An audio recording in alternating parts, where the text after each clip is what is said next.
J'ai envie de commencer cette vidéo en te posant une question. Est-ce que tu fais partie de l'équipe qui repousse 50 fois son réveil le matin ou est-ce que tu fais partie de l'équipe qui saute du lit avec le sourire? Personnellement, pendant des années, j'étais la championne du réveil en panique. Je me levais sans exagérer 10 minutes avant de devoir partir en cours ou au boulot. J'avais fait sonner entre 7 et 10 fois mon réveil. C'était tous les matins la course. Je mangeais évidemment jamais. J'avais le temps de prendre ma douche, de mettre un peu de mascara et basta.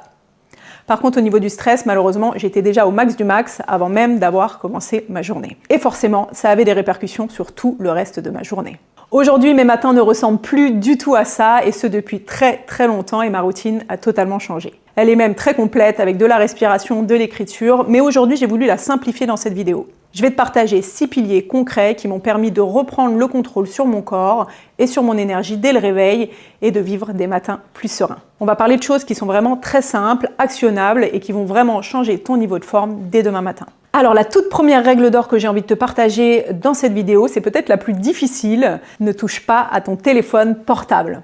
Quand tu te réveilles, ton cerveau, il est dans une phase de transition qui est hyper précieuse et hyper importante. Si ton premier réflexe, c'est d'aller scroller sur Insta ou de lire tes mails, tu vas te faire envahir par les problèmes et par la vie des autres. Donc mon conseil, laisse ton téléphone en mode avion le plus longtemps possible, voire idéalement dans une autre pièce. Le problème que tu rencontres peut-être, c'est si ton téléphone te sert de réveil, comme c'est mon cas.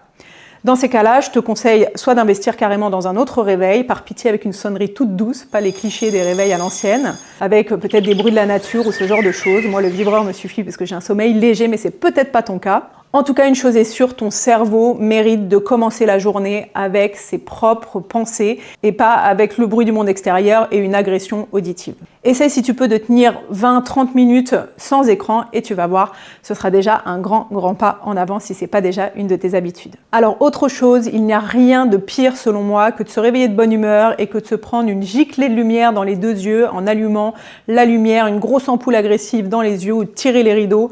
En passant du noir à la lumière hyper brutalement. Moi honnêtement, je le vis comme une agression gigantesque. Donc je t'invite vraiment à y aller très progressivement, voire à investir dans un réveil qui produit la lumière du jour. Ça fait des années que j'en cherche un de bien. Si jamais tu en as un, n'hésite pas à me le faire savoir en commentaire et à me donner la référence. Je serais contente d'avoir ça.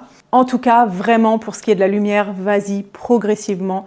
Accorde-toi ce mini cadeau de pas te brusquer à aller directement commencer ta journée en pleine lumière alors que tu dormais il y a un instant. L'arrivée de la lumière du jour, elle a un rôle direct sur ton cerveau. Elle va lui donner l'info d'arrêter la production de mélatonine, qui est l'hormone qui te permet de dormir, l'hormone du sommeil, et de lancer le cortisol pour que ta journée puisse commencer et que tu puisses te réveiller. Donc tout ça a évidemment du sens, mais encore une fois, tranquillement, progressivement, pour que ce soit le plus doux possible.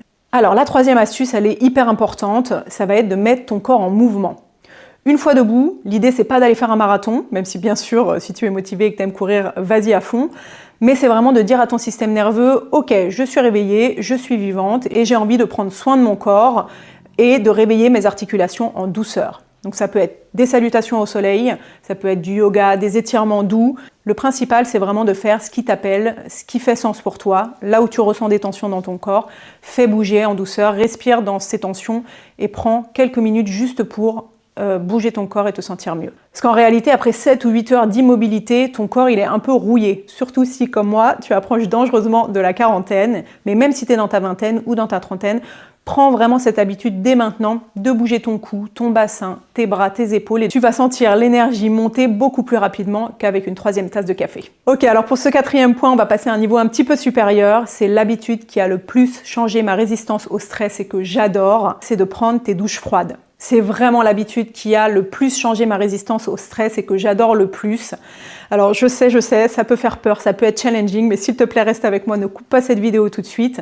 Je vais t'expliquer un peu pourquoi ça a vraiment transformé mon quotidien et ma vie. Et c'est clairement devenu mon rayon. Tu le sais peut-être, mais je suis instructeur de la méthode Wim Hof. Je vais t'expliquer un peu plus en détail dans cette vidéo ce que c'est. Mais vraiment, les bienfaits sur le corps et la santé mentale sont juste hallucinants. Comment ça fonctionne? C'est très simple. Il y a un cocktail un peu magique, le froid. Ça va être un stresseur, mais qui est de courte durée. Ton corps, il peut passer au-dessus, il peut s'adapter, ce ne sera pas trop pour lui. Et du coup, ça va le renforcer. Ça provoque vraiment un shot immédiat d'endorphine et de dopamine, qui sont les hormones du bonheur et les hormones de la motivation. Donc mon petit conseil, si allumer sur froid directement est trop dur au début, ce que je peux parfaitement comprendre, je t'invite à prendre ta douche normalement et à finir, pas 30 secondes d'eau froide. Tu peux commencer par les pieds, les mollets, les jambes si c'est trop difficile et ensuite remonter sur le corps. Là, on est au printemps, au moment où je tourne cette vidéo. C'est beaucoup plus facile de commencer maintenant ou dans quelques mois pendant l'été. Donc vraiment, ça peut être un bon moment pour tester. Pourquoi pas? Mon petit conseil quand tu es sous l'eau froide, respire profondément. Focalise ton attention sur l'air qui va rentrer par ton nez et l'air qui va sortir de ta bouche. Et tu vas voir, tu vas sortir de là, tu vas être invincible pour le reste de ta journée. Le mieux, c'est pas de me croire sur parole, c'est d'aller tester et puis tu me diras en commentaire comment tu as vécu les choses et comment ça s'est passé pour toi. Alors, après ce shot d'énergie grâce à la douche froide, j'aime vraiment revenir au calme avec une routine skincare pour prendre soin de moi et de mon visage. Pour moi, ce moment-là, il va vraiment au-delà de la coquetterie. C'est pas juste pour me faire une tête acceptable pour le reste de ma journée. C'est vraiment un moment, un rendez-vous avec moi-même de douceur et un moment d'ancrage pour commencer ma matinée le mieux possible. Je suis quelqu'un de très très sensible aux odeurs et pour moi, c'est impossible d'utiliser des produits qui n'ont pas une odeur agréable. Et comme je suis végane, j'utilise évidemment des produits qui sont non testés sur les animaux et véganes. Mon petit chouchou du moment, ça fait peut-être 1 an et demi que je l'utilise, je l'adore, c'est l'huile Bonne Mine, je sais plus si c'est ça le nom, mais l'huile Bonne Mine de Patika. Tout le monde me fait des commentaires positifs sur mon teint, particulièrement en ce moment. Donc ça doit fonctionner. Vraiment, c'est top que ce soit en hiver ou en été. J'adore et l'odeur est divine. Donc vraiment, si tu connais pas ce produit, j'ai pas de partenariat du tout. Juste, c'est un produit que j'aime énormément et dont l'odeur est dingue. Alors quand c'est pas directement l'odeur de mes produits que je sens en les mettant sur ma peau, j'adore utiliser des huiles essentielles, elles font partie de mon quotidien depuis de nombreuses années et je les utilise souvent juste en olfaction, quelques minutes. Je les mets sous mon nez et j'inspire profondément et je trouve que c'est hyper efficace pour se sentir serein, sereine ou pour se dynamiser le matin ou en cours de journée pour revenir à soi. En ce moment, celle que j'utilise énormément, c'est la rose de Damas. Elle est connue pour ses propriétés apaisantes, anti-stress. Et j'adore cette odeur. Je sais pas, c'est vraiment pour moi, c'est un petit cocon enveloppant de douceur et ça m'apaise immédiatement. Petite technique, tu peux aussi en mettre au creux de tes poignets et le sentir un peu quand tu veux tout au long de la journée. En faisant attention évidemment, si tu es une femme enceinte ou allaitante, les huiles essentielles sont déconseillées pour la plupart. En tout cas, mon conseil, n'applique pas tes produits à la va-vite, histoire que ce soit fait, vraiment prends le temps de masser ton visage, de sentir ce que ça fait sous tes doigts, de prendre vraiment cet instant de rencontre avec toi-même, vois-le comme un rendez-vous avec toi-même, un petit moment cocon de douceur pour commencer ta journée avant de t'ouvrir au reste du monde. Mes matinées aujourd'hui, elles sont vraiment devenues des moments sacrés dans mes journées. Ça fait plus de 10 ans que j'ai des routines qui vont vraiment transformer mon quotidien. Et là, je te partage du coup une toute petite partie de ma routine matinale, mais c'est vraiment pour moi la base. Je t'invite à me dire en commentaire si tu aimerais que je te partage le reste de ma routine, donc n'hésite pas à me le faire savoir. Enfin, la dernière astuce que j'ai envie de te partager concerne l'alimentation. On nous a toujours dit que le petit déjeuner était absolument obligatoire. Moi, je pense, c'est mon avis personnel, que c'est plus une question de marketing. Plus on mange, plus on achète. Mais en réalité, je crois vraiment que c'est quelque chose de très personnel. Moi, par exemple, pendant quasiment toute ma vie, en fait, j'ai pas petit déjeuner. J'ai fait le jeûne intermittent naturellement parce que je n'avais pas faim du tout le matin. Il y a juste mes 2 années d'internat au lycée où j'ai pas eu le choix parce qu'on nous obligeait à manger le matin. Mais sinon, je n'ai pas mangé jusqu'à il y a 2 ans, 1 an et demi même. Et puis aussi parce que je suis convaincue des bienfaits du jeûne et du jeûne intermittent sur la santé. Je te partageais d'ailleurs mon expérience parce que j'avais jeûné 7 jours il y a 3-4 ans. Donc je t'invite à aller regarder cette vidéo si ça t'intéresse.